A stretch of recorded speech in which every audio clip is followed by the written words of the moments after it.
rəqsimiz artıq bəllidir. Çünki siz artıq görürsünüz hansı rəqs olacaq. Amma yenə də xatırlatma edeyim.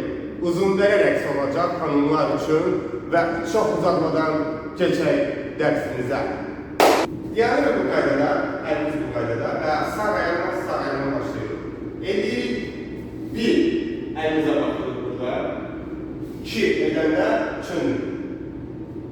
3 4 eyni şey biri digər tərəfə. Sol ayaq, sol ayaq. 1 baxdıq əlimizə.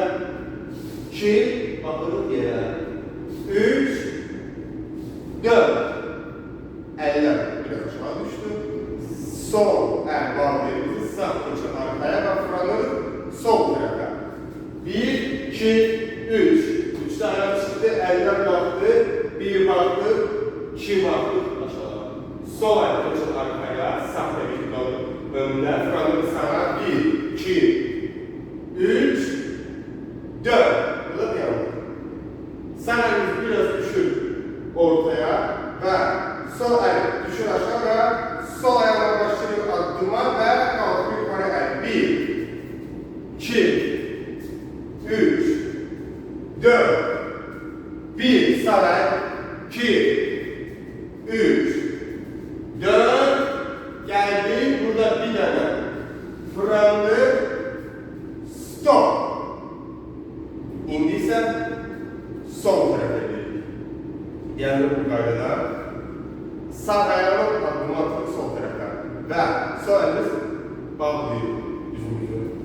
1 2 pəncə üstə 3 4 yarım dairə fırlanırıq. 1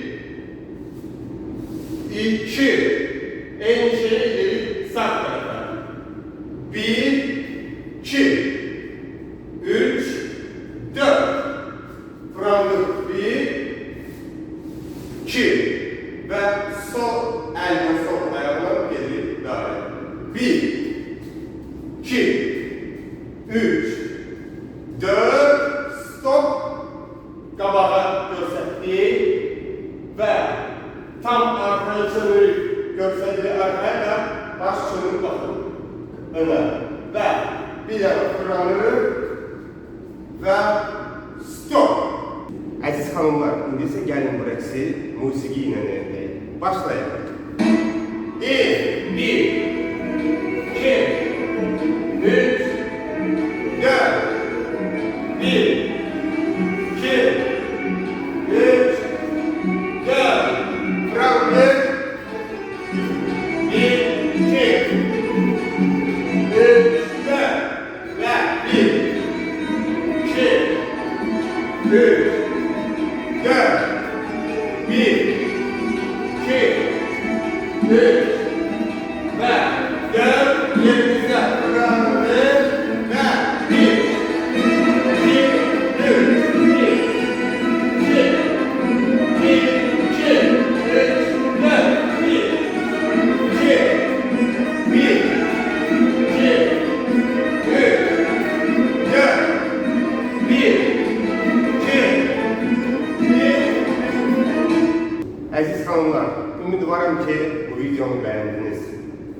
Sizdən bir xahişim olacaq, bu videoya maksimum dəstək duraq, like qoyaq, yorum yazaq təbii ki və kanalıma abunə olmağı unutmayın. Əgər belə videoların gəlməsini istəyirsinizsə, milli rəqslər, gürcü rəqslər, xarici rəqslər, hindi rəqslər, bəygəli rəqsləri əgər istəyirsinizsə zəhmət olunsa yorumlarda bildirin. Və maksimum bu video nə qədər çox baxış toplasa, like toplasa ikinci hissə tezliklə gələcək və fikrim var ümumi bir rəqsi çəkək. 4-5 dəqiqəlik rəqsi ümumi bir videoda izahlı formatda bir-iki tələbələrin də yanında olaraq bunu sizə izah edim. Sağ olun, salamat qalın.